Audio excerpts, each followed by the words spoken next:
Saya coba cari-cari dan saya nemu beberapa nih yang bakal saya bahas di segmen rekaman alias rekomendasi game Android kali ini. Tapi perlu diingat, gak semua gamenya itu mirip plek loh ya. Ada juga game yang nuansanya mirip, gameplaynya yang mirip, atmosfernya yang mirip, dan sebagainya. Jadi please jangan protes, wah bang ini mirip God of War dari mananya. Ya dari itu tadi yang saya bilang. Tapi saya jamin semua game di video ini bisa dimainkan secara offline, tapi ada sedikit catatan di beberapa game nyantar ya.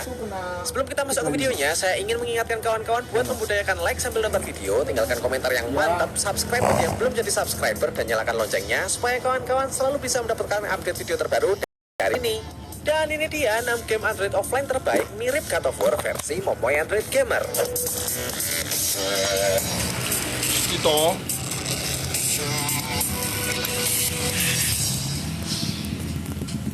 Number 6. The World 3 Rise of Demon. Secara sepintas, game The World 3 Rise of Demon ini kayak game hack and slash pada umumnya ya. Tapi saya suka tuh gimana game ini memberikan combo serangan yang mantap banget. Pas ngeluarin serangan tuh kayak duar.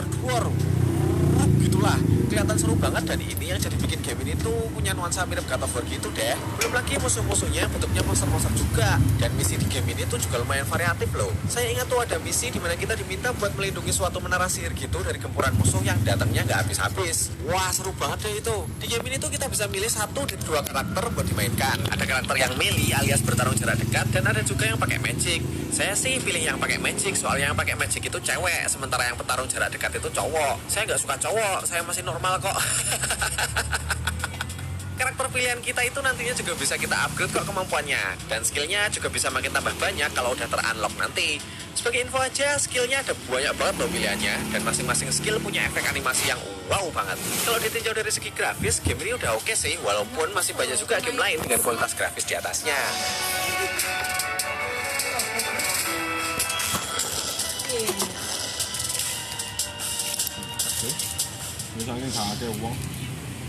Number 5. Gods of Egypt, Secrets of the Lost Kingdom. Sebenarnya game itu merupakan game official dari film dengan judul Gods of Egypt yang dibintangi oleh Nikolai Coster-Waldau dan Gerard Butler. Inti ceritanya sih tentang perebutan kekuasaan antara para dewa Mesir gitu deh. Tadinya Dewa Horus yang sebenarnya akan dilantik jadi raja di Mesir, tapi Dewa Set itu nggak terima dan melakukan kerusuhan plus kekacauan. Dewa Horus kalah dan kedua matanya diambil sama Dewa Set. Tapi kemudian ada manusia biasa bernama Beck yang nekat mencuri salah satu mata Dewa Horus dari Dewa Set. Kemudian mata itu dikasih balik ke Dewa Horus. Terus mereka berdua berencana buat menggulingkan tahta Dewa Set karena si Dewa Set ini agak kutub-kutub juga. Dia tuh mimpin Mesir dengan kejam dan bikin banyak rakyat menderita. Nah, dimulailah petualangan Dewa Horus dan Beck yang merupakan manusia biasa ini. Secara gameplay sih sebenarnya agak-agak biasa sih. Maksudnya dalam artian gak terlalu istimewa gitu. Tapi saya suka di sela-sela game itu ada potongan-potongan cutscene. Jadi kita bisa mainin game itu kayak nonton filmnya juga, walaupun cutscene-nya itu dibikin kayak gambar yang dianimasi gitu. Oh ya, game ini sekarang udah gak ada di Play Store alias udah ditarik ya. Tapi tenang aja, saya udah menyediakan link downloadnya di deskripsi.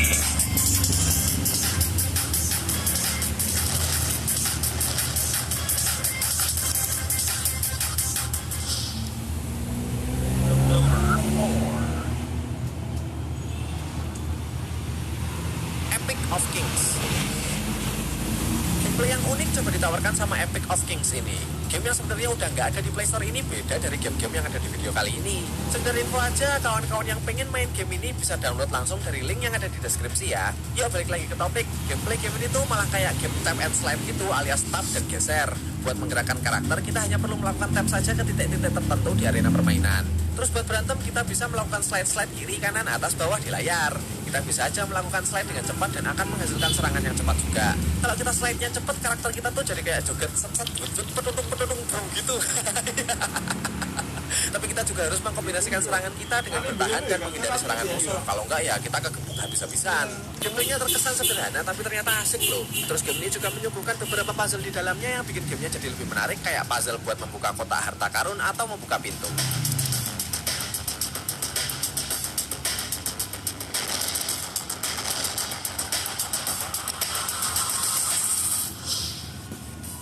Number 3. Animus Stand Alone. Game gameplay ala action adventure hack and slash sangat terasa sekali sejak awal memainkan game ini. Kita akan memainkan seorang karakter kesatria berbaju zirah lengkap untuk membasmi monster-monster dan menjalankan misi yang mengikuti alur penceritaan. Kita bisa tuh milih senjata yang akan kita pakai pas berantem. Ada pedang plus perisai, pedang ganda alias double blades, pedang yang segede gaban, dan yang lainnya. Monggo aja mau pakai senjata yang mana. Tapi ingat, pemilihan senjata kita akan mempengaruhi combo yang bisa kita lakukan. Sebagai contoh, jangan harap deh bisa pakai combo yang cepet kayak set gitu pas kalian milih senjata pedang yang segede gaban. Animus Standalone ini juga memberikan nuansa gameplay yang kelam. Mungkin bisa dibilang ini gabungan antara God of War sama Dark Souls kali ya. Semakin jauh misi yang kalian lalui, semakin susah pula musuhnya. Tapi karakter kalian ini juga nantinya bakal semakin kuat karena kalian bisa upgrade kemampuan dan juga dapat skill-skill baru. Oh iya, ini game premium loh ya. Harga aslinya Rp57.000, tapi sekarang lagi di korting jadi Rp28.000. Saya nggak tahu kortingannya ini sampai kapan. Kalau kawan-kawan tertarik, mending buruan beli aja deh, keburu harganya naik lagi. Apa sih, Mas?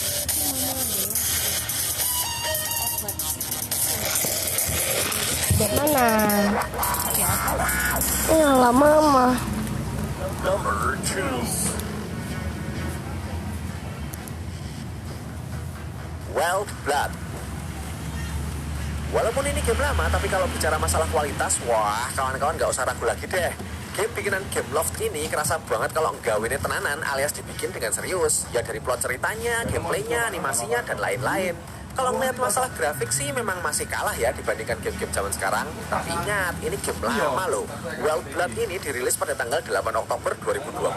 Gila kan, udah 7 tahun yang lalu, udah tua banget, tapi masih tetap bisa bertahan sampai sekarang loh. Padahal banyak game-game lain yang dirilis setelah itu dan sekarang jadi dead game alias gak laku. Selain menawarkan gameplay yang berdasarkan cerita yang menarik, Wild Blood ini juga menawarkan fitur online dan juga fitur multiplayer yang bisa dimainkan bersama player lain dengan menggunakan koneksi wifi yang sama loh.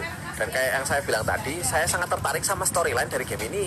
Ceritanya itu tentang Raja Arthur yang murka karena istrinya, Guinevere, itu kayak ditikung sama Lancelot. Parah juga ya si Lancelot ini main tikung-menikung. Wait, ini bukan Guinevere sama Lancelot dari Mobile Legends loh ya. Karena Raja Arthur marah, dia langsung mengerahkan pasukan penyihirnya buat ngobrak-abrik daerah kekuasaannya sendiri.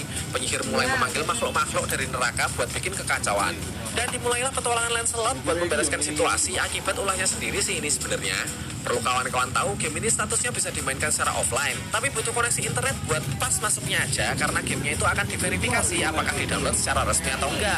Saya suka nih sistem verifikasi kayak gini karena berguna buat mengurangi pembajakan.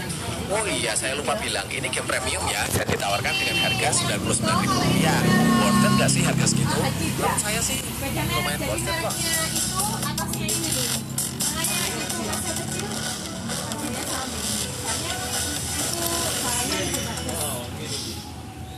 Number 1.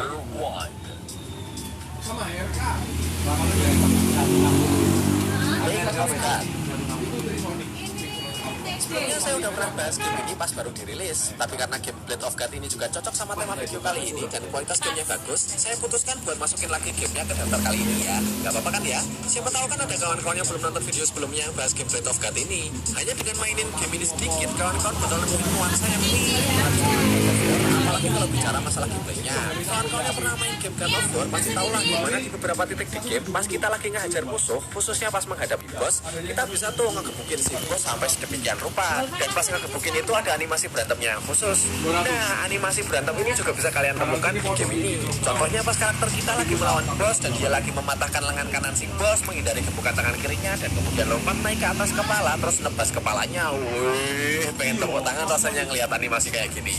Tapi sangat disayangkan game keren ini saat ini masih dalam bahasa China aja. Tapi yang pasti ini game bisa dimainkan secara offline kok. Walaupun saya yakin ntar kayaknya ada bagian-bagian yang kudu online seperti pas beli item di market. Makanya saya kasih status game ini jadi offline dan online aja deh biar aman.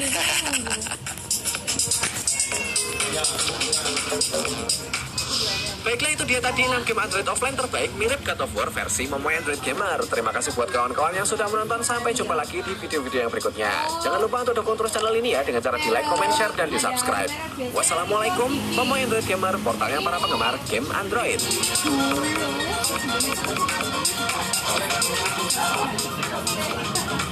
Tes. Assalamualaikum, halo kawan-kawan. Assalamualaikum, halo kawan-kawan, ketemu lagi sama Momoy. Selamat datang di channel Momoy Android Gamer. Halo kawan. Di video kita kali ini Di video kali ini kita akan membahas tentang 5 game